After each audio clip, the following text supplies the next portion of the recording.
kasus tudingan ijazah palsu Joko Widodo masih menjadi perbincangan publik. Sebelumnya, Polda Metro Jaya telah menaikkan status kasus tudingan ijazah Jokowi ke tahap penyidikan karena ditemukan unsur pidana. Kabid Humas Polda Metro Jaya, Kombes Pol Ade Arisyam Indradi menyebut ada 2 objek perkara yang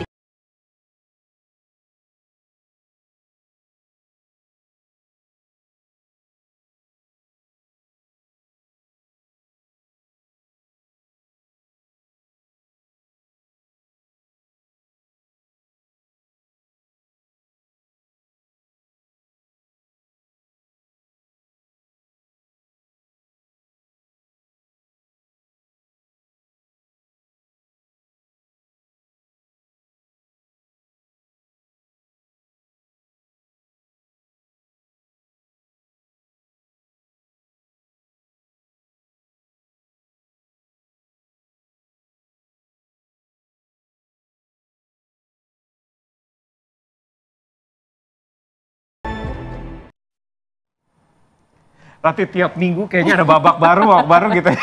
Kayaknya nggak habis-habis ya, dan juga masih menjadi sorotan publik juga, Sa. Betul, setelah kemarin laporan di Polda Metro Jaya kan sudah naik ke tingkat penyidikan begitu ya. Ini ada langkah lain yang diambil oleh tim lainnya begitu yang berseberangan yang mengatakan bahwa kalau dikatakan ijazah itu domain pribadi, berarti skripsinya domain publik dong. Nah, gimana boleh nggak ditunjukkan ke publik begitu ya? Kita akan bahas sama-sama. Ini sudah hadir bersama kami di studio Bang Adi Azwan, Waketum Jokowi Mania. Assalamualaikum, selamat pagi. Waalaikumsalam warahmatullahi wabarakatuh.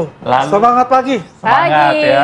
Ini lalu nih. hadir juga di studio bersama kami Bang Pangi Syarwi Caniago, analis politik. Selamat pagi, Assalamualaikum. Pagi, Waalaikumsalam Bang Reza. Lalu bergabung bersama kami melalui sambungan Zoom ada Andika Dian Prasetya, Koordinator Tipe UGM. Selamat pagi, Assalamualaikum. Bang Reza. Mas Andika. Ya. Baik, saya menuju Bang Azwan. Bang Azwan, gimana tanggapannya mengenai ada rencana untuk minta ditunjukkan ke publik nih mengenai skripsinya Pak Jokowi? Ya, sah-sah saja kalau publik menginginkan itu ya. Tapi kan kita kembali lagi bahwasanya skripsi itu apakah dijadikan barang bukti atau tidak, ya kan? Dan juga domainnya kan UGM ya. Kalau UGM mempunyai itu ya silakan saja kalau UGM memang akan memenuhi tuntutan itu gitu. Tapi kalau buat kami sih bahwa itu sudah masuk barang bukti kan. Yang ditanyakan itu juga nanti kan semua kan ada barang bukti yang harus dibuktikan nanti di pengadilan kan. Sebagai contoh misalnya itu yang kemarin dibawa oleh UGM di Barreskrim itu loh. Ada 20 bundel seperti itu. Itu kan pasti akan jadikan barang bukti nanti selain ijazah ya, untuk melengkapi dokumen-dokumen ketika Pak Jokowi berkuliah di UGM sampai dia selesai kayak gitu. Nah, kalau permintaan seperti itu yang diinginkan ya kalau misalnya UGM mempunyai duplikatnya ya silakan saya dalam bentuk fisik gitu kan. Itu kan domainnya UGM untuk itu. Oke. Saya coba mau ke Bang Andika. Bang Andika, jadi permintaannya udah bukan lagi ijazah, skripsi, mungkin ntar transkrip nilai. Ini udah kayak mau interview kerja, Bang. Semuanya harus ditujukan kepada publik. Kenapa? Jadi pertama kan saya ingin mengatakan bahwa dokumen-dokumen daripada Pak Jokowi itu kan sudah pernah diajukan sebagai syarat-syarat untuk menjadi kepala daerah maupun menjadi presiden, Pak. Nah, di sini menurut kami itu juga sudah menjadi domain publik dan tentu saja yang kami inginkan adalah keterbukaan dan kejujuran, kira-kira begitu, Pak. Ya, tapi kan memang sudah ada keterangan resmi juga dari institusi pendidikan ya ini UGM. Secara terang benderang memang Jokowi berkuliah dengan proses kuliah yang cukup panjang di sana harus juga dibuktikan dengan adanya fisik dari skripsi loh, Bang, skripsinya. Ya, seperti kalau kita mengamati isu yang terbaru kan seperti kemarin ada videonya Bang Rismon yang baru kan bersama dengan Profesor Sofyan Effendi ya. Itu kan sudah bisa dikonsumsi banyak orang, sudah dilihat banyak orang. Di situ kan ada pernyataan bahwa... Tapi kan sudah ada konfirmasi juga dari Prof. Sofyan bahwa menarik pernyataannya, Bang. Tidak mau ikut-ikutan dalam hal ini. Ya, betul. Tapi video itu sudah tersebar, Pak. Dan semua khalayak kan sudah melihat. Dan apapun itu kan pasti akan mendatangkan kecurigaan bagi masyarakat gitu. Jadi kalau memang apa yang ditakutkan masyarakat itu kan ya sudah diperlihatkan saja seperti dokumen, seperti skripsi kalau memang ada dan lain sebagainya. Dan begini Mbak, Mas, jadi kami itu juga mempunyai data-data pembanding. Dan ya memang yang dikatakan ataupun disampaikan oleh Profesor Sofyan Effendi itu kan memang sedikit banyak juga match begitu.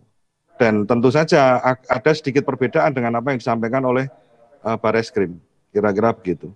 Maka dari itu, untuk terangnya perkara ini dan segera selesai, ya sudah saling buka-bukaan, mari kita tunjukkan, kira-kira begitu. Oke, Bang Azwan, saling buka-bukaan katanya. Ya ini kan orang yang sudah hopeless. Ya ini udah hopeless dia. Kan sudah naik ke tahap penyidikan. Ya. Kemarin teman-teman yang sebagai saksi pelapor ya sudah memberikan keterangan. Kemungkinan yang minggu depan saksi terlapor ataupun minggu berikutnya saksi terlapor. Dan saya yakin ya nanti pasti akan disebutkan tersangka-tersangkanya ya. Yang penting begini saja, apa yang sudah dijalankan ya kita tunggu bagaimana proses di kepolisian itu. Nanti kita buka-bukaan itu di pengadilan gitu. Apapun yang diminta oleh pengadilan ya pasti akan diberikan oleh kita lah. Gitu. Berarti nggak perlu ditunjukkan ke publik sekarang ya? Ya nggak perlu lah tunjukkan publik, itu kan udah masuk barang bukti di sana semuanya ya kan. Ya, jadi ya intinya adalah ya sabar-sabar aja gitu. Apa yang dikatakan itu kan ya versinya dia udah hopeless loh menurut saya. Berarti sesuai dengan statement Pak Jokowi waktu itu ya. Ini awalnya dari skripsi, nanti bahkan bisa Pasti. sampai sertifikat rumah saya juga dipertanyakan gitu ya. Ya bukan itu saja, nanti juga karcis bisnya mana gitu. Waktu kuliah di UGM ada karcis bisnya mana gitu kan.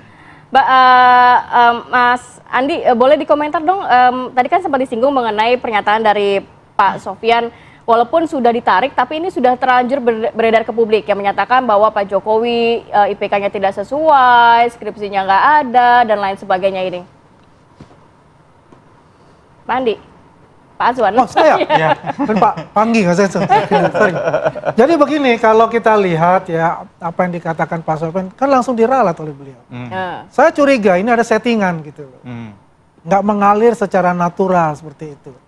Ya jangan jadi Pak Sofyan juga merasa wah ini kenapa disiarkan apa ya kan, dia kan nggak mengetahui untuk itu bahwa itu ada streaming, ya. Dan juga kan kalau saya lihat ya seperti ya itu ada settingan ya. Ketika dia menjawab dipaksa untuk itu mengarahkan diintervensi seperti itu. Ya akhirnya kan beliau sadar gitu kan. Wah ini saya dimasukkan di dalam jebakan seperti itu, makanya dia meralat untuk itu. Gitu.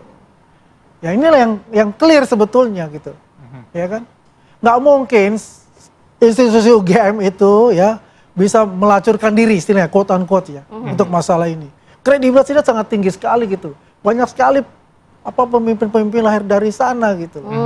Ya memang nggak Pak Jokowi adalah yang paling ini ya karena paling tingginya sebagai presiden, mantan presiden 2 periode pula kan.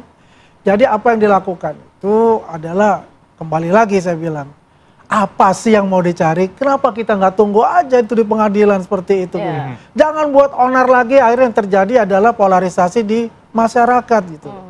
Bahkan anak kecil sendiri bisa menghujat Pak Jokowi yang dia sama sekali tidak mengerti. Ya artinya ini masalah yang sangat besar buat kita. Ya dalam artinya bagaimana kita ini seperti diadu domba pada hal-hal seperti ini gitu. Oke, Bang Andika, katanya videonya settingan dan juga ada intervensi, tanggapan Anda? Ya tidak masalah begitu. Jadi masyarakat kan melihat video dari Profesor Sofyan Effendi dan juga yang belum istilahnya belum diketahui bahwa Profesor Sofyan Effendi sebelumnya memang sudah ada janji sejak Senin dengan Bang Rismon seperti yang diceritakan pada saya. Terus kemudian baru bisa melakukan wawancara itu pada hari Rabu. Nah setelah video itu tersebar, ternyata ada hal-hal yang memaksa Profesor Sofyan Effendi untuk membuat surat tersebut. Dan kami sudah konfirmasi ya memang seperti itu. Hal-hal apa boleh disebutkan? Karena saya tidak tahu pastinya, saya tidak bisa menyebutkan. Tetapi yang jelas, dari video tersebut kan bisa dilihat ekspresi dari Profesor Sofyan Effendi, terus bagaimana beliau menjawab dan lain sebagainya. Itu kan sangat natural sekali. Jadi tidak dipaksa, tidak ditekan atau bagaimana. Ini kita konfirmasi sekali lagi, dari kubu Anda memang menduga ada tekanan kepada Prof. Sofyan sehingga yang tadinya menyatakan A menarik pernyataan A tersebut ya? Ya sepertinya seperti itu, karena kan kalau kita lihat di materinya video tersebut, kan beliau juga menjelaskan bahwa ada saudara atau anak atau siapa yang juga masih bekerja di institusi UGM, kira-kira begitu. Dan itu kan, justru lebih balik gimana? Ya kalau saya ya kita tuh nggak omong-omong dah katanya lah ya. Saya itu selalu mengatakan selalu dengan data dan fakta. Datanya kan ada surat yang sudah tanda tangani oleh Pak Sofyan Effendi itu. Tapi Anda menjamin bahwa tidak ada tekanan? Nggak ada tekanan, dan tekanan dari mana? Pak Jokowi udah nggak berkuasa kok. Bagaimana ada tekanan gitu loh, ya? Ya menurut saya, ya beliau mendapat hidayah lah. Wah ini saya salah gitu loh, ya makanya dia menuliskan itu, gitu kan? Kalau enggak ini kan berlebar lagi kan? Ya kan melebar lagi nih, bola liar lagi. Tapi tadi katanya ada keluarganya Prof yang juga masih bekerja di... Ya silakan saja, kalau keluarganya beliau itu ya silakan aja bersaksi.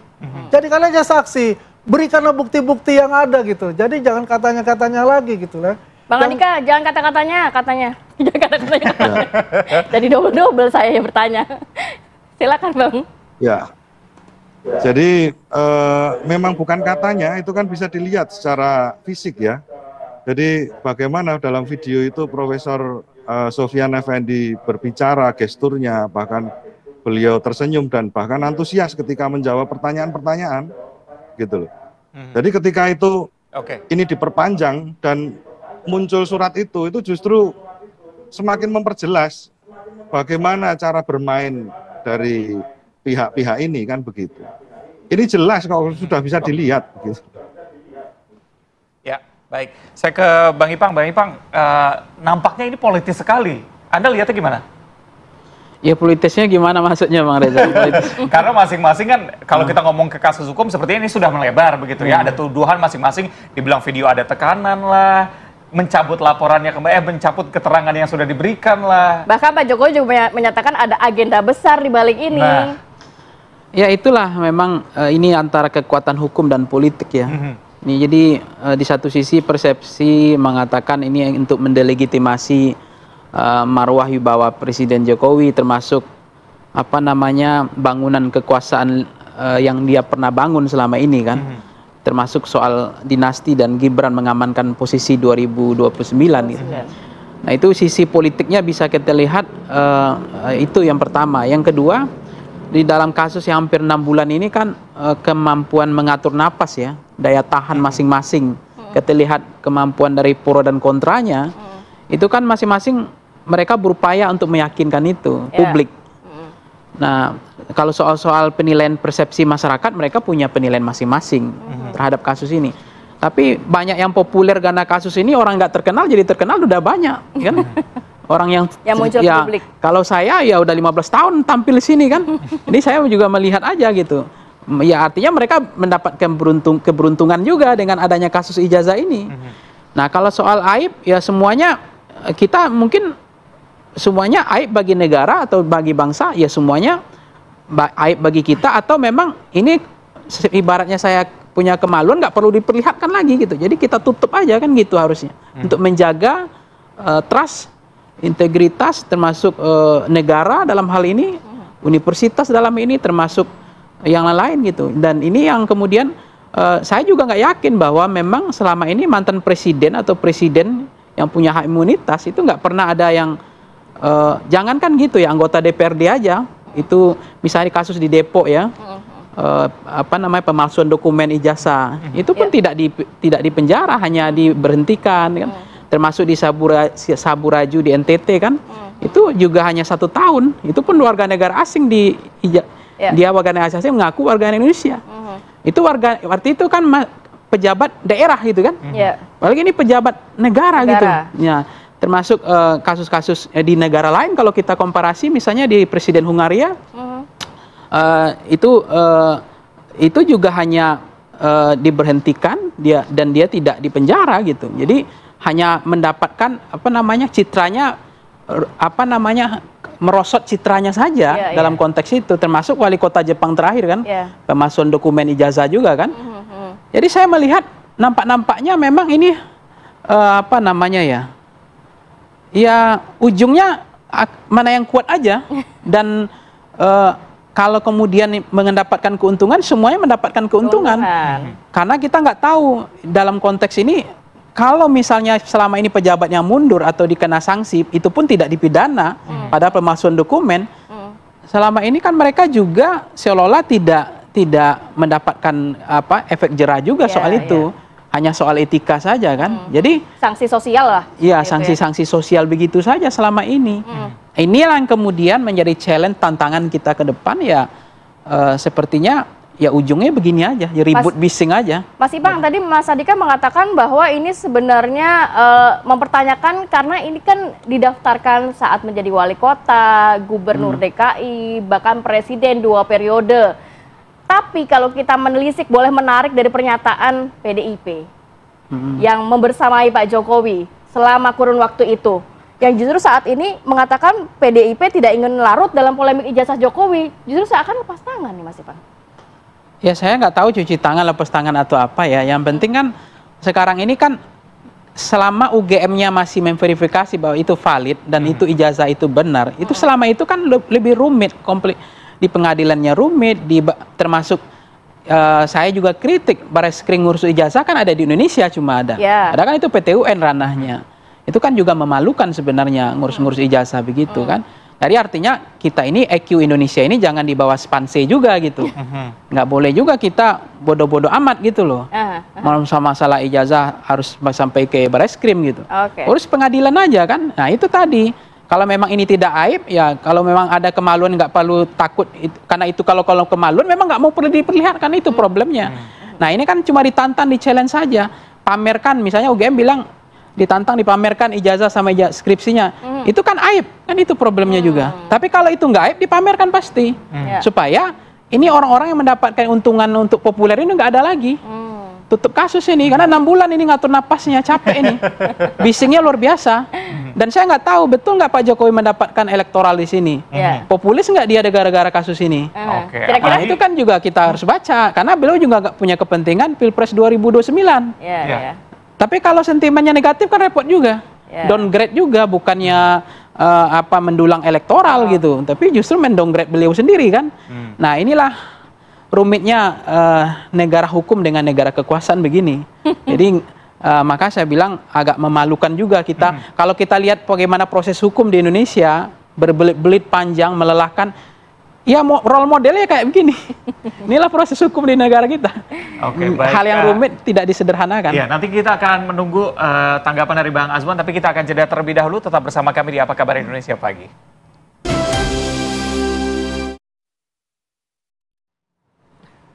Kembali kita lanjutkan dialog, saya ke Bang Azwan. Bang Azwan mungkin mau menanggapi, tadi katanya ini politisnya tinggi sekali kasus ini dibandingkan dengan hukumnya gitu Bang. Ya kalau kita lihat ya apa yang dikatakan Pak Pangi ini ya, kalau menurut saya ini bukan hal yang remeh-temeh lagi. Memang ijazah, tapi itu menyangkut harkat martabat seseorang, apalagi seorang mantan presiden gitu yang sudah jadi rakyat biasa, masih aja diubek-ubek seperti itu. Dia kan beliau mengatakan saya ini dihina sehina-hinanya gitu. Ya memang sudah saatnya harus kita memberikan pelajaran kepada mereka-mereka yang menyebarkan berita-berita hoax, berita-berita domba yang tidak ada kebenarannya. Kalau fitnah dibiarkan, dia akan semena-mena. Akhirnya terjadi apa? Ya perpecahan di negara kita kan seperti itu. Ya pada dasarnya adalah kita ini menghormati hukum. Apa yang telah dilakukan Pak Jokowi ini adalah ya sebagai rakyat biasa dia mempunyai hak untuk bisa melaporkan kepada pihak berwajib bahwasanya saya sudah dihina dan saya punya bukti-buktinya kan begitu. Apa yang dilakukan oleh Bareskrim ya memang bukanlah PT UN dong. Kan ini kan ada barangnya, barang buktinya yang harus diuji karena yang dilihat adalah ijazah itu. Kan semua diambil tuh, ada 20 bundel itu. Ya dari UGM juga menyerahkan itu, Pak Jokowi juga menyerahkan ijazah aslinya yang quote unquote katanya Roy Suryo itu tidak diserahkan. Mana bisa tidak diserahkan, sedangkan itu kan harus dicek. Karena ini adalah analog. Baik segi kimianya, fisikanya, terutama tinta dengan kertasnya itu, berapa lama kertasnya itu. Kan itu harus diuji coba semuanya gitu. Tidak ada katanya itu adalah fotokopi apa yang dilakukan oleh Roy Suryo itu. Perlu saya catat ya, Roy Suryo itu udah mengatakan 2020 udah membicarakan masalah ijazah ini gitu. Bukan 2025 ini. Yang dia upload, yang kayak saya lihat itu mirip yang sekarang dipertanyakan oleh beliau, yang dia cek sama dia. Bukan hanya punya Dian Sandi. Berarti ini sejalan dengan Pak Jokowi bilang ada agenda di belakangnya? Kalau ada agenda, tidak terlepas dari itu pasti ada agenda itu. Kenapa ada agenda itu? Karena itu ujung-ujung pemakzulan gitu. Sasaran antaranya adalah Pak Jokowi itu, ya kan? Muncullah yang namanya Betor yang kita nggak tahu dari asal usulnya, tiba-tiba dia mengatakan dengan kebohongan yang sangat besar. Sudah ada korban untuk itu, Profesor Paiman, korban loh dia dari aksi Betor itu. Dan dia kan selalu mengaku saya ini adalah kader senior PDIP gitu. Kan pertanyaan buat saya lagi, apalagi dia menggeret-geret lagi partainya bahwa rata-rata pada tahun 99 itu katanya adalah nyetaknya di Pasar Pramuka itu semua anggota DPR RI mau DPRD dan juga wali kota maupun bupati itu. Ini kan pertanyaan juga buat kita. Gitu. Ada apa ini? Ya kan? Ya kan terjawab sendiri oleh mereka. Kita nggak menjawab, mereka akan menjawab. Karena kebohongan-kebohongan yang ditutup-tutupi pasti akan tercium juga dari kepala sampai ekor. Kan kelihatan semua itunya gitu. Kalau agenda besar yang ada di situ, ya. Tapi bagaimana kita membuktikannya? Ibaratnya kita dalam satu ruangan, banyak orang penuh nih, ada yang buang gas, saling tunjuk-menunjuk akhirnya terjadi. Kan seperti itu. Perlu ada pembuktian yang lebih lanjut kalau kita serius untuk membuka tabir ini siapa. Biasanya, biasanya nih, kalau sudah di pengadilan, sudah ada tersangka, nah ini selamatin diri masing-masing nih. Cakar-cakaran nih kan, ada yang nanti ada yang bilang, Pak, saya mau justice kolaborator, saya mau jadi JC, dibongkar semuanya ini. Kelihatan lah, kita lihat, tunggu tanggal mainnya saja. Gimana Bang Andika, ini memang kalau pembuktian sih ya pasti di pengadilan, tapi kalau berbicara mengenai skripsi, transkrip ya itu kan datanya tidak untuk diumbar ke publik, memang harus dirahasiakan. Apa nanti langkah lanjutan dari kubu Anda? Apakah memang laporan lagi yang akan dimasukkan kepada pihak kepolisian? Ya, terima kasih. Jadi pertama saya ingin sampaikan ya, jadi untuk kelanjutan dari ini kan kami masih mempertimbangkan untuk gugatan baru dan kami sudah melakukan banding, kemarin kami sudah daftarkan. Terus juga mungkin akan menggugat juga ke KIP. Terus yang kedua, kami juga ingin menanggapi bahwa adanya narasi yang menyebutkan bahwa ini adalah kepentingan politik besar begitu. Jelas ini politik kepentingan besar karena yang berperan di sini adalah masyarakat, rakyat yang disuguhi dari pemilu kemarin itu pelanggaran etika yang jelas-jelas itu dipertontonkan ke masyarakat. Tetapi kalau kita melihat ke belakang, jadi permasalahan ijazah ini kan bukan hanya muncul pada saat ini, tetapi pada saat itu ada Gus Nur dan Bambang Tri yang sudah dijatuhi hukuman pidana dengan tanpa adanya menunjukkan ijazah asli dipertontonkan di persidangan begitu. Kemudian muncul tokoh-tokoh baru seperti Bang Rismon ini yang kita kenal sebagai ahli forensik, terus dan lain sebagainya. Jadi masih banyak orang-orang yang berkepentingan untuk melihat ijazahnya mantan presiden ke-7 kita. Begitu. Jadi kalau ini adalah politik besar, bukan orangnya yang harus dibungkam, tetapi memang permasalahan itu harus segera dikelirkan dengan menunjukkan ijazah asli, itu akan selesai. Jadi ketika ijazah itu asli, maka ya sudah selesai dan serahkan kepada hukum begitu. Kalau memang ada kesalahan dan lain sebagainya. Tetapi akan lebih baik lagi kalau seandainya ijazah itu tidak terbukti asli, ya sudah minta maaf lah kepada rakyat begitu. Karena yang menanyakan kan rakyat semuanya. Jadi bukan kalau kita lihat bukan hanya kepentingan sekelompok orang, tetapi banyak masyarakat yang ingin tahu bahwa kebenarannya seperti apa. Jadi betul agenda besar, tetapi agenda besar di sini bukan politik suatu partai atau dari kelompok tertentu, tetapi agenda besar rakyat yang ingin membuktikan bahwa kejujuran ini masih ada di Indonesia. Begitu. Oke, Bang Azwan, lagi-lagi dikatakan kalau ditunjukkan selesai begitu. Tapi kabarnya yang saya dengar pada saat gelar perkara khusus sempat ada pertanyaan itu juga ya, disampaikan oleh kubu Anda ya? Ya, jadi beginilah, kalau kita gelar perkara khusus itu kan ada pasal 41 KUHP itu kan mengatakan kalau dalam novum gelar perkara akan dibuka. Kan case-nya kan sudah close ya, sebetulnya kan. Kemudian ada pihak TPU kan meminta gitu loh, kok kita nggak diundang pada saat itu kan. Dia mengatakan ada Perkap nomor 6 2019 juga tentang Kapolri bisa ada gelar perkara kalau diminta oleh masyarakat. Yang kita tunggu itu ada novum nggak? Ada novum baru nggak yang akan ditawarkan itu, di challenge di dalam gelar perkara khusus? Kan nggak ada sama sekali. Yang dikeluarkan itu ada analisis ELA, ya. Ela atau Lele itu? Ela. Oh Ela ya. Analisis itu yang dikeluarkan ya. Ternyata kenapa? Tidak ada. Karena analisisnya itu ini analog kok dipakai digital. Dua kutub yang berbeda, tidak akan ketemu untuk itu gitu loh. Nah kemarin Bang Rifai ngobrol sama kita, dia bilang sempat dikatakan statement tadi, ini kita punya ijazahnya ketika ditunjukkan, apakah ini akan selesai? Betul. Mereka tidak menjawab, benar Bang? Betul itu. Kenapa? Bukan ijazah kok tujuan mereka dilihat itu. Terus terang, bukan ijazah. Jadi apa tujuannya, Bang? Ya tujuannya mendowngrade aja Pak Jokowi ya. Tanpa ijazah pun, apa yang dikatakan dengan penasihat hukum mereka kayak Ahmad Wazinuddin tuh, ijazah tunjukkan. Enggak. Ini kita udah melihat ya. Gelagat-gelagat mereka ini apa gitu tujuannya. Oke. Karena kita tanyakan, apa sih maksud dan tujuannya? Oke. Kebenaran, bukan kebenaran tujuannya. Pembenaran atas argumen-argumen dia untuk menggiring publik negatif terhadap Pak Jokowi. Sebelum ke Mas Ipang, tanggapi sedikit Bang Andika. Singkat saja. Ya, masyarakat kan sudah bosan sebenarnya ya. Jadi dari dulu disuguhi dengan akrobat seperti ini, jadi tidak pernah ditunjukkan ijazah yang asli. Itu bukan hanya kepada orang-orang yang mempermasalahkan saja, tapi masyarakat kan juga belum pernah melihat. Gitu. Nah, ketika kita singgung ya, jadi dari masalah perkara ijazah ini muncul, itu kan sudah banyak korban sebenarnya. Seperti apa tadi Bambang Tri dan Gus Nur itu dipidana, terus kemudian yang saat ini juga mempertunjukkan sebuah istilahnya penggerakan kekuasaan begitu, atau kewenangan lah boleh kita sebut seperti itu. Ini adalah pembuktian bahwa di Indonesia ini sebenarnya Undang-Undang Dasar Negara Republik Indonesia ini apakah masih berlaku? Karena kalau kita lihat di pasal 1 ayat 3, Indonesia ini kan bentuknya adalah negara hukum, bukan negara politik. Tetapi hukum yang dipertunjukkan ini banyak sekali dipengaruhi oleh politik begitu. Bagaimana bisa seorang yang tidak bersalah kemudian diadili? Nah, ini kan tidak sinkron dengan asas-asas atau adagium hukum, yaitu nulla puna sine culpa. Nah, ini kan uang aslinya saja tidak pernah ditunjukkan. Terus kemudian ada orang-orang yang dipidana dan lain sebagainya. Ini dilihat masyarakat, ini dilihat rakyat, begitu loh.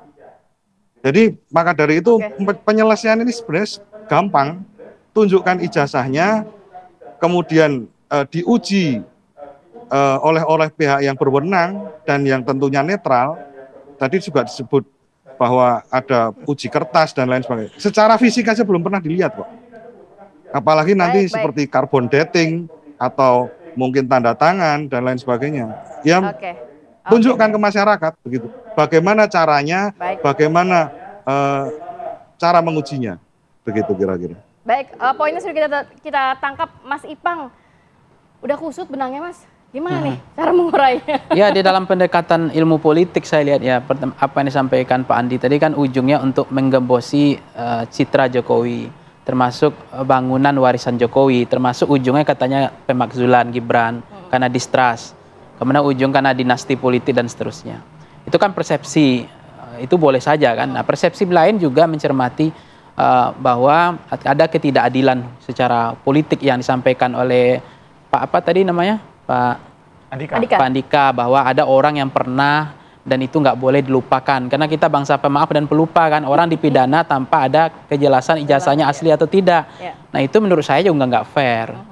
Itu nggak boleh, itu zolim namanya. Termasuk yang orang ini, kalau memang nanti ini ternyata ini kan persoalan mau asli nggak ada urusan kan, mau asli artinya kan beliau ini siap masuk penjara kan, itu aja risikonya. Kalau nggak asli tinggal minta maaf. Buktinya presiden di dunia nggak ada yang di penjara karena ijazah palsu. Ini contohnya nih Presiden Hungaria, kasus terbukti ya kan, dicabut gelar doktornya Universitas Samuel West, mengundurkan diri sebagai presiden tahun 2012, terpaksa mundur, tidak dipenjara, hanya tekanan moral. Jadi Jokowi pun presiden sendiri sebenarnya mau diapain gitu setelah ini. Nah itu yang kemudian kita mencermati bahwa apalagi kasus-kasus selama ini pemalsuan dokumen hanya tidak dilantik kan, itu aja. Paling banyak punya 11 bulan, itu pun di Saburaju itu. Nah itu artinya apa? Saya mencermati yang nggak boleh dibiarkan adalah intersubjektif. Tapi semuanya bisa dibuat empirik objektif sebenarnya. Buktinya presiden yang berkuasa saja mau mundur, artinya imunitas nggak jalan di negara tersebut. Ini kan sebagai warga negara biasa. Dia bisa tunjukkan, lihatkan. Nah persoalan tadi, teknologi uji tinta, uji kertas, semua orang-orang yang, itu kan, itu sudah nanti, silakan di pengadilan nanti kan, di PT UN itu. Dan semuanya bisa diperlihatkan, ditunjukkan, dipamerkan, karena kalau itu memang bukan aib. Tapi kalau aib memang nggak bisa dipamerkan, nggak bisa ditunjukkan. Inilah yang kemudian menjadi tantangan, challenge kita ke depan sebagai negara hukum, bukan negara kekuasaan. Jadi menurut saya, ujungnya saya sudah baca semua, bahwa ini memang model rumitnya Indonesia gitu. Yang rumit itu, terakhir kan kasus yang dikritik di dunia itu kan di Lombok itu kan, orang masuk nggak diselamatkan cepat kan. Nah begini juga hukum dibiarkan lama, akhirnya oke, saya setuju dengan Bang Andi, terpolarisasi iya. Lama-lama ini identitas juga yang dulu kalau 2009 siapa yang buat identitas juga rusak negara waktu itu kan. Saya udah bilang jangan masuk ke isu-isu identitas. Ini perkara elektoral. Dimasukin dipaksa masuk identitas. Hampir luka kita menganga, hampir perang. Orang banyak cerai, rumah tangga berantem gara-gara itu. Nah sekarang gara-gara ijazah, banyak orang yang hari ini perang urat saraf. Nggak pernah selesai ujungnya. Dan ini saya yakin ini kuat-kuatan aja nih. Kuat-kuatan aja, mana yang kuat ini. Ini ngatur napas aja ini soal ini. Daya tahan ini. Kalau saya mana yang kuat daya tahannya itu aja. Dan tidak akan selesai. Dan tidak akan masuk penjara. Percaya sama saya. Sebetulnya sih ini kita sabar-sabar aja. Kan sudah tarafnya udah penyidikan. Sebentar lagi kan sudah bisa tahu. Tidak mungkin kan ada pasal 184 di KUHP itu kan. Ya artinya kan sudah ada alat bukti yang jelas menuju arah pidana. Itu aja kita patokan. Baik, masih panjang sebenarnya ya, walaupun waktu kita singkat dan harus mengakhiri segmen ini di sini. Terima kasih banyak Bapak-bapak sudah hadir pada pagi hari ini. Sehat selalu. Assalamualaikum.